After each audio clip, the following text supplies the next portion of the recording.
Madame, monsieur, bonsoir. On passe cette fin de semaine ensemble ce vendredi. Et puis les actus du jour vous sont présentés ce soir par Laure Gérard. Bonsoir Laure. Bonsoir Enzo, bonsoir à tous.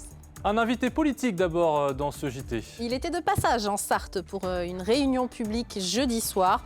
Guillaume Garot, député de la Mayenne et surtout leader du groupe d'opposition Le Printemps des Pays de la Loire au Conseil régional. Et puis dans la seconde partie d'Au quotidien, une représentante de la Ligue française contre la sclérose en plaques. Christine Grouard est elle-même atteinte de cette maladie. Elle organise une randonnée vélo sur la voie verte entre la Flèche et le Lude le 25 mai prochain. On la reçoit dans la suite. Exactement, Laure. Tout de suite, place à l'actu.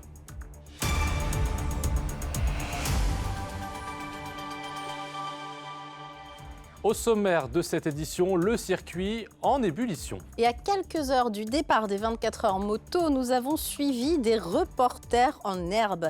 À 10 ans, ils travaillent déjà presque comme des journalistes professionnels, vous le verrez. Dans le reste de l'actualité, un concours d'éloquence a confronté une quinzaine de lycéens sartois ce jeudi. Et puis l'ouverture ce samedi du parc d'attractions d'Ivry-l'Évêque, Papéa Park, après une saison de travaux. On vous le disait, donc, direction tout de suite le circuit des 24 heures du Mans. Oui, les seconds essais qualificatifs ont eu lieu ce vendredi matin. Ils permettent d'établir l'ordre sur la ligne de départ. Et ce vendredi, c'est la Yamaha numéro 1 du Yacht qui a signé la pole position. La logique est respectée puisque l'équipe championne du monde d'endurance l'année dernière a également marqué le meilleur temps lors des essais de jeudi. Nos Sartois nippons du Yoshimura Cert Motul sont deuxièmes. Enfin, le FCC TSR Honda France, vainqueur du Mans en 2023, signe la troisième place au départ de cette 47e édition. Le départ, c'est à quelle heure, Enzo ? 15h, samedi 20 avril, exactement. Et à noter, Laure, qu'il y a déjà eu un record de battu cette année sur le circuit. Celui du plus grand nombre de participations pour une femme pilote à la tête de son écurie. En plus, l'AG Racing Team Amandine Creusot deviendra ce week-end la pilote la plus présente lors des 24 heures moto. Donc, une fierté et un investissement en temps qu'elle assume totalement. Elle le dit au micro de Colin Ancel. C'est chouette d'écrire son nom dans l'histoire d'un sport qui nous passionne. Donc voilà, je mets une petite pierre à l'édifice et puis il faudra que quelqu'un d'autre derrière en mette une autre. Là, d'avoir ma propre équipe, d'avoir mis aussi une femme en team manager, ce sera une très très grande satisfaction quand on passera de lamier, c'est sûr. Et côté paddock, justement, de jeunes écoliers ont pu découvrir l'envers du décor. 24 enfants de CM2 de l'école Montaigu se sont improvisés journalistes le temps d'une journée. Une initiative de l'EWC, le championnat du monde d'endurance. Pour cette deuxième édition, les enfants vont découvrir le circuit, rencontrer de nombreux acteurs de la course et puis prendre part à la conférence de presse avec des pilotes. Une immersion qui donne le sourire. En tout cas, ça l'a donné à Colin Ancel. On va jouer au reporter, je suis stressée mais aussi je suis excitée aussi. Ces enfants d'une dizaine d'années entrent sur le circuit émerveillés. Ce vendredi, ils vont jouer les reporters pour le journal de leur école, Mon Petit Montaigu. Le but du jeu, c'est de suivre, de courir les 24 heures moto, puis les 24 heures auto et de réaliser différents articles, un article de presse, une capsule audio et une capsule vidéo qu'on puisse intégrer à notre journal pour un hors-série.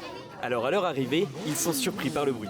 C'est la première fois que j'y vais dans 4 mouvements. Je me sens bien, les motos font trop de bruit. Ça fait mal au corps à peu près, aux oreilles. Mais c'est bien, c'est une bonne ambiance. Au programme, une déambulation autour du circuit et des rencontres. On a interviewé des spectateurs et aussi des personnes qui travaillaient aux 24 heures en tant que bénévole. Quand je suis arrivée ici, en fait, j'étais super contente. J'avais le cœur qui battait à 100 à l'heure. Heureusement que j'ai réussi à gérer un peu mes émotions fortes parce que sinon je serais en train de sauter partout. Avant d'arriver dans la salle de conférence de presse, pour interviewer des pilotes et un team manager. Ils étaient gentils, agréables et ils ont de la patience de faire ça. Et on a eu de la chance de faire ça. C'est génial d'ouvrir notre sport à des classes comme ça dans le primaire. Ils ont un peu d'insouciance dans tout ce qu'ils disent et justement des fois c'est là où on a souvent les meilleures questions et les meilleures réactions, donc c'est cool.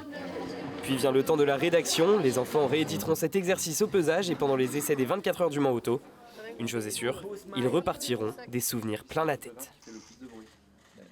Des enfants heureux qu'on retrouvera sans aucun doute ce samedi, direction cette fois Papéa Park. À Ivry-l'Évêque, le parc d'attractions s'est refait une beauté pendant l'hiver.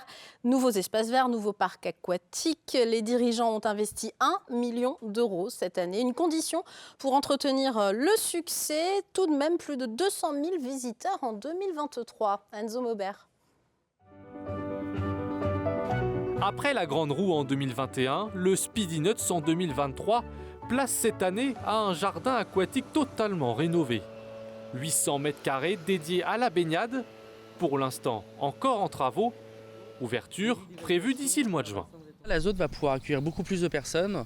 On a des systèmes de filtration beaucoup plus performants, beaucoup plus écologiques aussi, qui vont permettre d'être moins restrictifs sur les maillots de bain. Parce que voilà, on avait des systèmes plus anciens, la zone avait 30 ans, des toboggans voilà, avec une capacité horaire beaucoup moins active.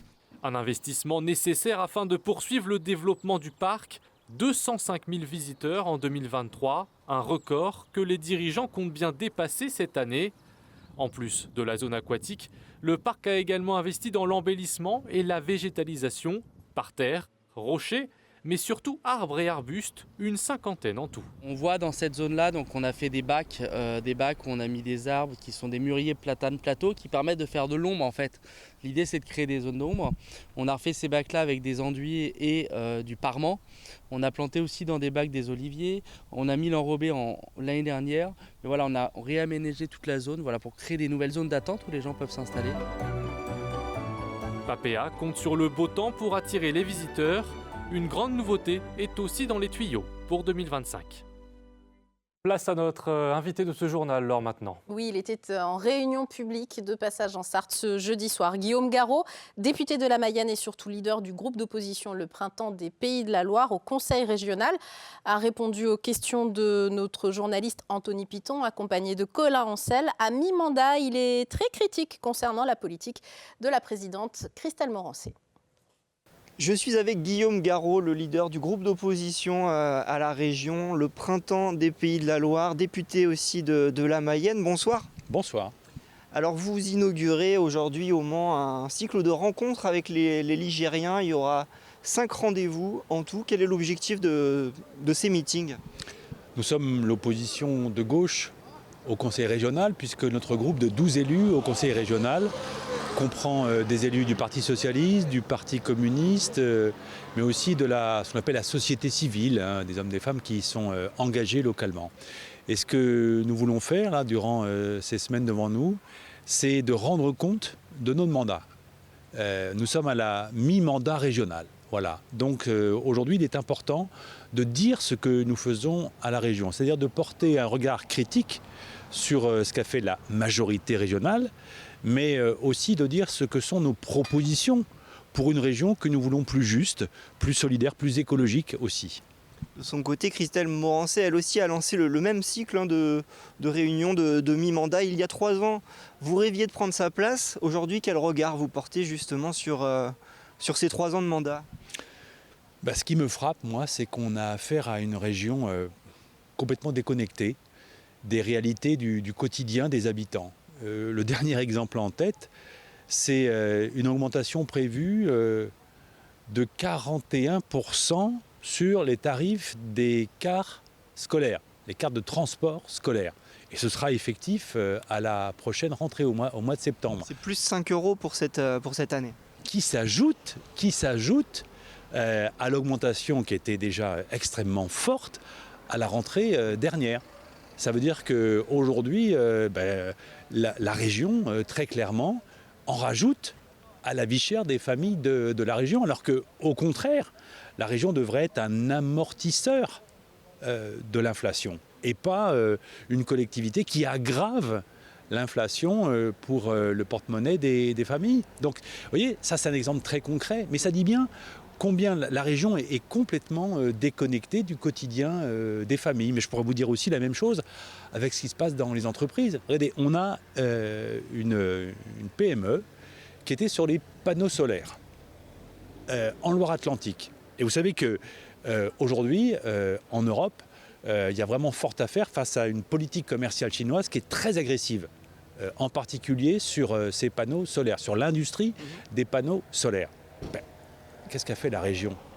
Eh bien, autre exemple très concret d'une région finalement qui ne fait rien ou si peu, là où on l'attend, là où on a besoin d'elle. Vous voulez inscrire à l'agenda politique la question de la précarité alimentaire, hein. Vous avez lancé un texte de loi qui s'appelle Territoire zéro faim. Quel est l'objectif de ce texte? Et puis, on peut le mettre en relation avec la tarification des cantines dans les lycées, avec là aussi un retour en arrière, est-ce qu'on peut dire ça comme ça, de la part de la majorité ?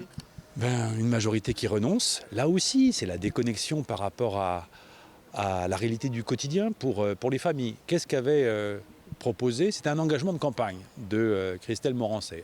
Nous ferons la tarification sociale dans les cantines. Ça veut dire dans les lycées faire ce qui existe déjà dans les communes. Vous savez, ce sont des tarifs de cantine en fonction du quotient familial, en fonction des revenus des parents. Et donc, elle avait dit, et nous aussi d'ailleurs, il faut le faire dans nos lycées, comme ça existe dans les écoles, comme ça existe dans les collèges.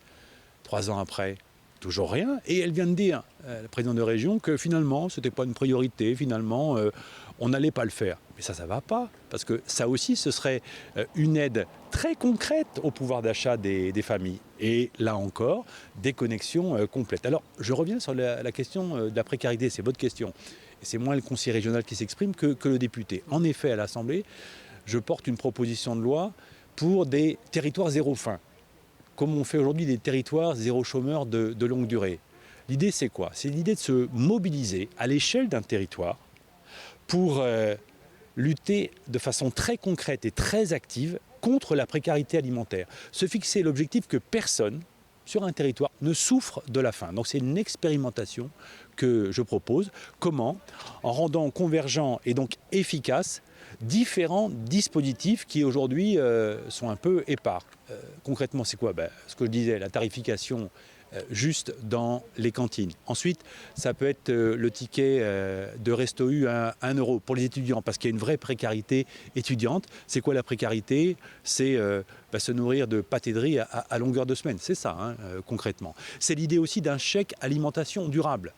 Parce que quand on est en difficulté financière, on renonce à pouvoir acheter des fruits et des légumes parce que c'est trop cher. Et donc un chèque alimentation durable à l'échelle d'un territoire, c'est la garantie qu'on peut donner à des familles la capacité de se nourrir avec des produits sains, des produits frais. Et en même temps, ça aide qui ? Nos producteurs locaux, parce que ce seraient des produits locaux. Donc vous voyez des mesures très concrètes qui, mises ensemble, luttent de façon volontariste et efficace contre la précarité alimentaire. Merci beaucoup Guillaume Garot, on va vous laisser parce que le meeting va commencer dans quelques instants. Il y a un prochain rendez-vous, je crois que ça sera en Loire-Atlantique le prochain rendez-vous. La date c'est le 16 mai, vous aurez rendez-vous à Saint-Luce-sur-Loire. Merci à vous. Voilà pour cet entretien. Allez, on reparle d'éducation avec ce concours qui avait lieu ce jeudi au lycée Touchard-Washington du Mans. 14 lycéens de 3 lycées sarthois participaient à un concours d'éloquence organisé par la Société des membres de la Légion d'honneur. Le thème abordé, c'était « Ma patrie, la langue française ». Ça, c'est pour le fond, mais aussi, on s'est aussi intéressé à la forme, du coup. Absolument, on s'est surtout, nous, intéressés à la forme, car un concours d'éloquence, c'est aussi l'opportunité pour les élèves de prendre la parole en public et d'apprendre à développer des compétences qui leur seront bien utiles plus tard, et ils l'ont bien compris. Et nos journalistes Othélie Brion et Anthony Piton l'ont constaté. La langue française, c'est celle que j'utilise pour vous parler. Convaincre avec ses mots, ses arguments. Tel est l'objectif des 14 orateurs d'un jour. La plupart se sont lancés dans ce concours d'éloquence afin de développer de nouvelles compétences. Rien que pour s'exprimer, le dépassement de soi aussi, et pour les entretiens d'embauche, pour d'autres concours éventuellement, pour les épreuves orales de bac. C'est du vocabulaire on enrichit en vocabulaire. Non, c'est que du plus. Je me dirige dans le droit, donc être éloquente, et c'est plutôt important pour moi, pour aussi mes points au niveau... J'ai le grand oral à la fin de l'année, j'ai aussi le bac de français. Je sais que c'est une opportunité d'avoir confiance en moi, de savoir parler devant beaucoup plus de personnes que je suis censée parler normalement. Face au public et au jury, l'enjeu est aussi de maîtriser la pression. Dans cette quête, les concurrents du lycée Touchard-Washington ont bénéficié d'une coach Autant de conseils qu'ils pourront réutiliser. Suivant la personnalité de chacun, on travaille des choses différentes.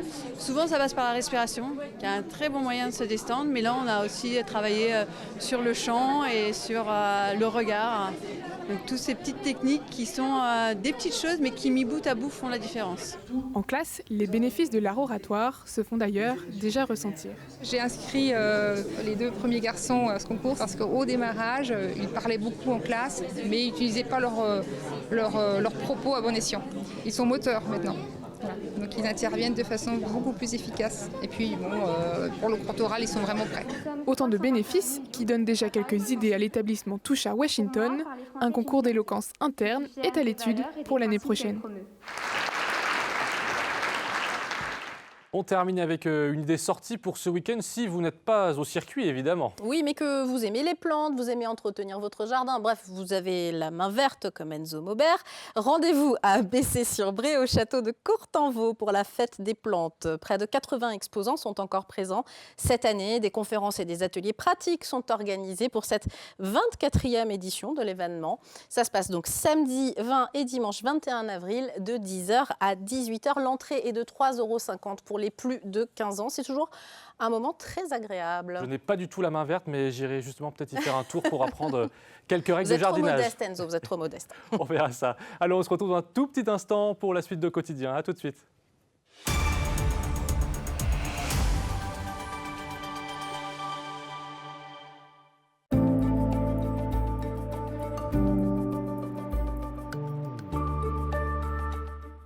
Bonsoir messieurs, dames, ravi de vous retrouver pour ce nouveau bulletin météo.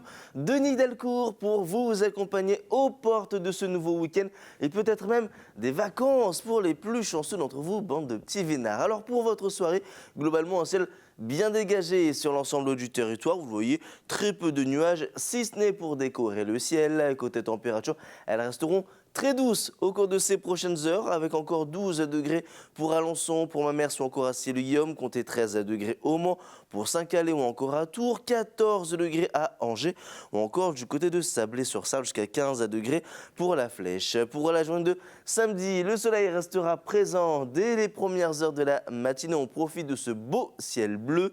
Côté température, celle-ci évolue entre 5 et 6 degrés, en absence de couverture nuageuse, comptez 5 degrés à Blois ou encore à Tours, idem au Mans, Pont-Valin, La Bazouge ou encore du côté de Malicorne, 5 degrés pour Laval, 6 pour Angers ou encore pour la Flèche. Pour la suite de votre journée, on profite encore une fois de ces conditions plutôt anticycloniques, sont elles qui nous garantissent un temps calme, sec et globalement lumineux, ensoleillé, avec toujours ce beau ciel bleu, les températures entre 12 et 14 degrés, malheureusement un mercure qui restera toujours en dessous des normales de saison. Pour la journée de dimanche, un ciel plutôt variable avec une alternance d'éclaircies, de passages nuageux.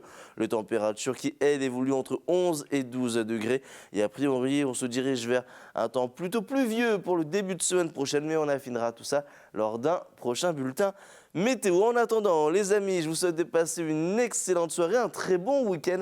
Et en ce 20 avril, on continue de gagner quelques minutes de soleil.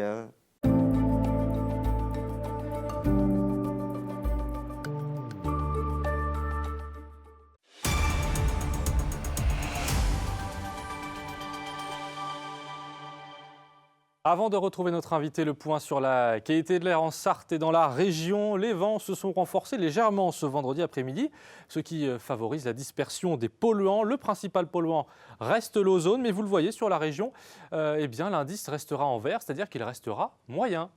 D'ailleurs, à cause plutôt de ces vents qui fait un peu plus frais ce vendredi, qui fera un peu plus frais encore ce week-end en avril. Décidément, ne vous découvrez pas d'un fil. On est avec Christine Grouard, patiente experte de la Ligue française contre la sclérose en plaques. Je suis ravie de vous recevoir. Vous organisez un très beau projet, une très belle balade. Le projet La CEP au château. La CEP pour sclérose en plaques, c'est comme ça que vous l'appelez.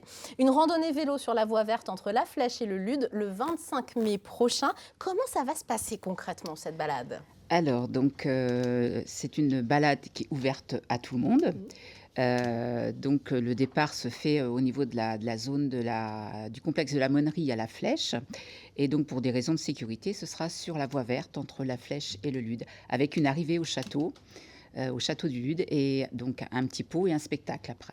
On peut tout de suite parler de spectacle si vous voulez.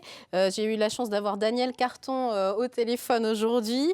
Daniel Carton et Jean-Philippe Azéma proposent finalement de la poésie et de la chanson française à l'orgue de Barbarie.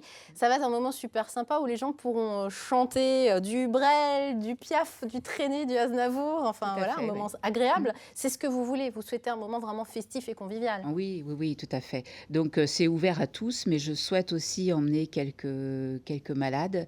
Donc pour cela, on sera accompagné de triporteurs. Donc je remercie déjà l'association À Vélo Sans Âge et Romain de Green Bike, puisqu'ils seront là et on pourra emmener 3 ou 4 personnes qui ne peuvent pas randonner à vélo. Les bénéfices seront reversés à la Ligue contre la sclérose en plaques. Le ticket d'entrée est à combien ? Est à 20 €. Alors à quoi vont servir ces 20 € finalement après ? Alors les 20 € serviront déjà peut-être à la 2e édition. Le but de CEP au Château, c'est de faire connaître la sclérose en plaques, mais aussi les bienfaits de l'activité physique. Même avec une maladie, surtout avec une maladie chronique, c'est important de garder une activité physique. Vous êtes vous-même patiente référente à la Ligue. Ça veut dire quoi concrètement, patiente référente ? Concrètement, donc je suis patiente experte de la Ligue. J'ai eu une petite formation et du coup, je peux représenter la Ligue dans différentes instances.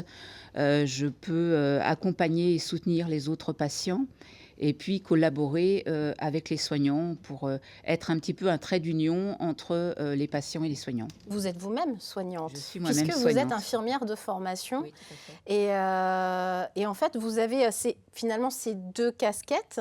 Comment vous le vivez dans votre pratique professionnelle, notamment le rapport avec les patients quand soi-même on porte une maladie qui handicape au quotidien ? Alors, ça n'a pas toujours été facile, mais j'ai décidé d'en faire une force plutôt qu'un handicap, vraiment. Et je trouve que le fait d'avoir les 2 casquettes, effectivement, ça peut être une force et je me bats pour ça. Forcément, j'aimerais qu'on parle un peu plus de la sclérose en plaques. C'est une maladie qui reste encore méconnue. Par quoi elle se caractérise quand on en est atteint ? Alors, les symptômes sont vraiment variés. Donc, il faut savoir qu'il y a environ 120 à 130 000 personnes qui sont atteintes de sclérose en plaques en France, avec 3 à 4 000 nouveaux cas par an. Les symptômes sont vraiment variés. Le symptôme commun, je veux dire, c'est la fatigue, une grande fatigue. Mais après, il peut y avoir des troubles visuels, des problèmes de marche, des problèmes d'équilibre, des troubles urinaires. C'est vraiment... Il y a des solutions contre ça ? Alors, il y a des traitements pour faire reculer un petit peu la maladie, mais c'est une maladie dont on ne guérit pas. Il n'y a pas encore de guérison. Raison pour laquelle vous militez pour que les gens finalement fassent de l'activité physique, pas des grands sportifs, c'est pas ça. Non, c'est pas du sport, c'est vraiment de l'activité physique, mais le jardinage, la marche, quand on peut encore, tout ça c'est de l'activité physique. Donc c'est difficile, ce que vous me disiez au téléphone, et j'aimais bien l'image. Des fois, rester dans son canapé, ça paraît plus simple, mais en fait, on a les bénéfices après, une fois qu'on a bougé, même si au début c'est dur. Il faut un petit peu ménager. Il y a des moments où il faut s'écouter et se reposer, mais voilà, il faut aussi bouger et continuer à vivre le mieux possible. Pour s'inscrire à la balade CEP au Château, donc pour sclérose en plaques au chapeau, je rappelle que c'est le 25 mai, départ à la Flèche, à la Monnerie. Les inscriptions, c'est jusqu'au 25 avril auprès de vous, Christine Grouard. Le mail et le numéro de téléphone vont s'afficher. Et puis, il y a tout simplement le Hello Asso CEP au Château, qui est très bien fait, dans lequel on peut trouver aussi vos motivations. Vous avez mis votre petit CV, en fait. Voilà, voilà, comme ça, on vous rencontre sur ce site. Et donc, vous avez vu jusqu'au 25 avril. N'hésitez pas. Il y aura d'autres dates, vous l'avez dit. Oui, donc en principe, on part pour 3 dates. Donc, une en 2024. En 2025, ce sera avec une arrivée au château de Saumur. Et en 2026, on ne sait pas encore. On verra. Merci d'être venu sur notre plateau. Merci. Lundi prochain, dans votre JT, bien évidemment, on fera un retour sur les 24 heures moto. On vous en parle assez en ce moment. Avec Damien Saulnier, team manager du CERT Yoshimura Suzuki, plusieurs fois vainqueur de cette édition. Dans un instant, Les Sartois du Web, évidemment, c'est vendredi, Et oui. déjà vendredi, Et oui. avec Aurélien Aurélien Caillos. Et puis, on n'oublie pas ce samedi soir une émission de la rédaction, exactement, Enzo. le débat sartois, la psychiatrie en Sarthe, Oui. une émission animée par Laure Gérard et Nicolas Carnec de Ouest France Le Mans. Voilà pour le programme de ce soir et de ce week-end. Quant à moi, j'aurai le plaisir de vous retrouver dans une petite semaine parce que je prends Oui, prends des vacances. Mais nous, on reste. Voilà. Ce sont les vacances scolaires, mais la semaine prochaine, nous sommes en direct et en Avec plateau, Laure et puisque toute vous le l'équipe. savez, il y a 15 jours de vacances, puis il y a encore un pont après. Enfin, tout ça est compliqué. La semaine prochaine, on est là, on est bien en direct, en plateau. Toute l'équipe vous donnera les informations locales du lundi au vendredi. Merci de nous Merci. suivre, d'être fidèles. Très bon week-end à vous, belle soirée et à bientôt.